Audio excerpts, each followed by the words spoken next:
Sir actually ಈಗ ಅಮ್ಮನ ಹೆಜ್ಜೆಗೆ ಹಸಿರು ಹೆಜ್ಜೆ ಅಂತ ಶುರು ಮಾಡಿದಿರಲ್ಲ, ಅದು ಕುಮಾರ ಪಾರ್ಕಿಗೆ ಮಾತ್ರ ಸೀಮಿತ ಆಗಿರುತ್ತಾ ಅಥವಾ ಹೇಗೆ ಸರ್? ಯಾಕಂದ್ರೆ ಆ ಪದ ಕೇಳಿದಾಗ ನಮಗೆ ಅಮ್ಮ ನಡೆದಿದ್ದಾರಿಲೆಲ್ಲ ಹಸಿರಾಗಿರ್ಬೇಕು ಅನ್ನೋದು ನಮಗೆ ಫೀಲ್ ಆಗುತ್ತೆ.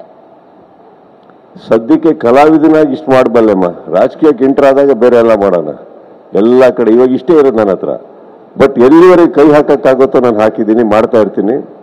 ಆ್ಯಂಡ್ ಹಾಗಂತ ಇಲ್ಲೇ ಸೀಮಿತ ಅಂತ ಹೇಳ್ತಿಲ್ಲ. ದೇ ಅಪ್ರೋಚ್ ಮೀ, ಹೀಗಿದೆ ಒಂದು ಜಾಗ ನಮ್ಗಾಗುತ್ತೆ ಒಳ್ಳೇದಾಗುತ್ತೆ ಅಂದ್ಬಿಟ್ಟು ಅಂತ. ಸೊ ಹಾಗಿರೋದ್ರಿಂದ ಫಸ್ಟ್ ಸ್ಟೆಪ್ ಇಸ್ ದ್ಯಾಟ್.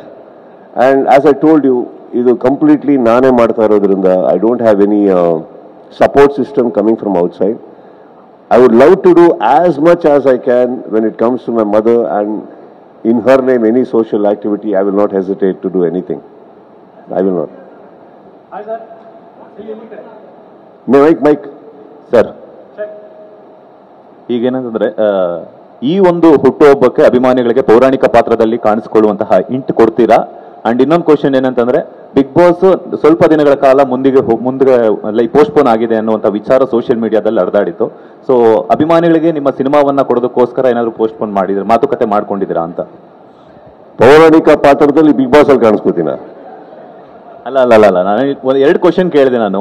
ಅಂದ್ರೆ ಈ ಹುಟ್ಟುಹಬ್ಬಕ್ಕೆ ಅಭಿಮಾನಿಗಳಿಗೆ ಪೌರಾಣಿಕ ಪಾತ್ರದಲ್ಲಿ ಕಾಣಿಸಿಕೊಳ್ಳುವಂತಹ ಯಾವ್ದಾದ್ರು ಒಂದು ಸಿನಿಮಾ ಇಂಟ್ ಕೊಡ್ತೀರಾ ಅಂತ? ಇಲ್ಲ. ಅಂಡ್ ಬಿಗ್ ಬಾಸ್ ಒಂದಷ್ಟು ದಿನಗಳ ಕಾಲ ಪೋಸ್ಟ್ಪೋನ್ ಆಗಿದೆ. ಇಲ್ಲ, ಯಾರು ಇಲ್ಲ. Okay sir, done. ಸರ್ ಈ ಕಡೆ ಸರ್, ಈಗ ಒಂದು ನಿಮಿಷ ಮೈಕ್. ಸರ್, ಈಗ ನೀವು ಅಮ್ಮನ ಹೆಜ್ಜೆ ಹಸಿರು ಹೆಜ್ಜೆ ಅಂತ ಹೇಳಿದ್ರಿ. ನನ್ನ ಕೈಲಿ ಕಲಾವಿದನಾಗಿ ಎಷ್ಟು ಮಾಡ್ಬೇಕು ಅಷ್ಟು ಸಾಧ್ಯ ಅಂತ ಹೇಳ್ತೀರಾ. ರಾಜಕೀಯಕ್ಕೆ ಬಂದ್ರೆ ಮುಂದೆ ನೋಡೋಣ ಅಂತಿದ್ದೀರಾ. ರಾಜಕೀಯಕ್ಕೆ ಏನಾದರೂ ಬರೋ ಪ್ಲಾನ್ ಇದೆಯಾ?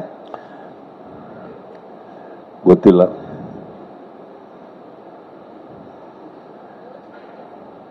ಆ ರೀತಿ ಯೋಚನೆ ಏನಾದರೂ ಇದೆಯಾ? ಯೋಚನೆ ಇಲ್ಲ, ಅವಾಗ ಯೋಚನೆ ಬರಂಗ್ ಮಾಡ್ತಾ ಇರ್ತಾರೆ ಕೆಲವರು. ಯಾರೋ ಬಿಡಿ.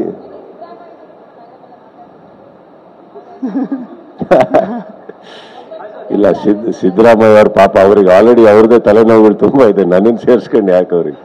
No, we had a very beautiful chat. Siddaramaiah ಅವ್ರಿಗೆ ನಾನು ಫಸ್ಟೇ ಹೇಳಿದ್ದೀನಿ, ನನಗೆ ಅವ್ರ ಮೇಲೆ ಬಹಳ ಅಪಾರವಾದ ಗೌರವ ಇದೆ. ಕಾರಣ ಏನಂತಂದ್ರೆ, ಬೇರೆ ಯಾವ ಕೆಲಸಕ್ಕೂ ನಾನು ಅವ್ರ ಹತ್ರ ಹೋಗಿಲ್ಲಮ್ಮ. ಹೋಗಿರೋದು ಏನಕ್ಕಂದ್ರೆ, ನಮ್ದು ಯಾವುದೋ ಒಂದು ಚಿಕ್ಕ ಕಾರ್ಯಕ್ರಮ ಇರಲಿ, ಯಾವುದೋ ಕ್ರಿಕೆಟ್ ಇರಲಿ, ನೀವು ನೋಡಿರ್ತೀರಿ, ನಾನು KCC ಮಾಡಿದಾಗ, ಮೊದಲನೇ ಸಾರಿ ಮಾಡಿದಾಗ ಅಲ್ಲಿವರೆಗೆ ಬಂದು ಫ್ಲಾಗ್ ಹಾಯಿಸ್ಟ್ ಮಾಡಿಕೊಟ್ಟು, ಆ್ಯಂಡ್ ಯಾವಾಗಲೂ ಅವ್ರ ಮನೆ ಹತ್ರ ಅವ್ರ ಗೃಹಕ್ಕೆ ಹೋದಾಗ ಒಂದು ಕರೆದು ಗೌರವ ಕೊಟ್ಟು ಕಾಫಿ ಕೊಟ್ಟು ಮಾತಾಡಿಸ್ತಾರೆ ಅಂದಾಗ ಆ ವ್ಯಕ್ತಿ ಮೇಲೆ ನನಗೆ ತುಂಬ ಗೌರವ ಇದೆ.